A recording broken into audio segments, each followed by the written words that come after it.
ஆகும் நான் சொல்றேன். விடுதலை சிறுத்தை கட்சி தலைவர் அண்ணன் தோல் திருமாவளவன் பார்த்தீங்கன்னா மரியாதைக்காண்டி நிறைய விஷயங்கள் போராடி இருக்காரு. மக்கள் நலனுக்காண்டி நிறைய விஷயங்கள் பண்ணியிருக்காரு. இப்போ அவர் பேசின சர்ச்சைகள் பார்த்தீங்கன்னா மறைந்த தலைவர்கள் பார்த்தீங்கன்னா புரட்சி தலைவர் எம்ஜிஆர் ஆகட்டும், புரட்சி தலைவி ஜெயலலிதா அம்மையார் ஆகட்டும், அவங்கள பற்றி கொஞ்சம் சர்ச்சை வார்த்தைகள் பேசியிருக்காரு. அது வந்து ரொம்ப கண்டிக்கத்தக்கது. நடைபெற உள்ள அந்த சட்டமன்ற எலெக்ஷனுக்காண்டி இந்த வார்த்தைகள் இப்போ பேசணும்னு அவசியம் இல்லை.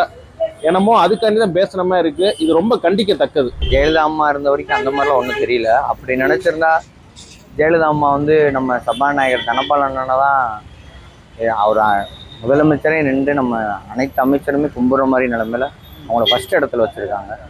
அப்போ அந்த சிந்தனை இருந்திருந்தால் இந்த அளவு பண்ணியிருக்க மாட்டாங்க. அதெல்லாம் உடச்சி எரிஞ்சவங்க தான் ஜெயலலிதா அம்மா. அந்த அளவு அவங்க பண்ணியிருக்காங்கன்னா இவரும் அதை அரசியல் பண்ணுறதுக்காண்டி இது பண்ணலாம் கூட இருக்கலாம். விடுதலை சிறுத்தை கட்சி தலைவர் திருமாவளவன் பேசுனதை நாங்களும் கேட்டோம். புரட்சி தலைவர் எம்ஜிஆரும் புரட்சி தலைவர் அம்மா அவர்களும் எவ்வளோ பெரிய தலைவர்கள்னு இந்த உலகத்தில் இருக்க எல்லாருக்குமே தெரியும். அவங்க கிட்ட வந்து அவங்கள தப்பா பேசி ஒரு ஓட்டு வாங்குறதுக்காக இவ்வளோ கொச்சையான ஒரு செயல் செய்கிறது ரொம்பவும் கண்டிக்கத்தக்க ஒரு விஷயம்.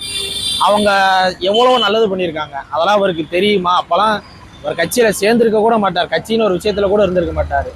இது ரொம்பவும் கண்டிக்கத்தக்க ஒரு செயல். அவர் கண்டிப்பாக இதுக்காக எல்லார் முன்னாடி மன்னிப்பு கேட்கணும். இதுதான் எல்லாரோட ஒரு முன்னிலையாக இருக்குது.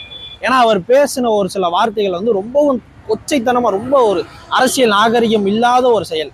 அதனால் இது அவர் எல்லாரும் முன்னாடி மன்னிப்பு கேட்கணும். இதுதான் எங்கள் எல்லாரோட ஒரு இது. திருமாவளவர்கள் வந்து புரட்சித் தலைவர் அம்மாவையும் புரட்சித் தலைவர் எம்ஜிஆரையும் பேசுறதுக்கு அவருக்கு எந்த அருகதையும் கிடையாது.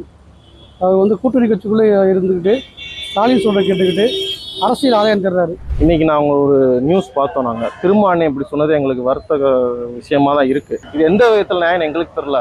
இதை வந்து முறியடிக்கிற மாதிரி எங்களுக்கு ஒரு இன்சிடென்ட் நாங்கள் சொல்கிறோம்.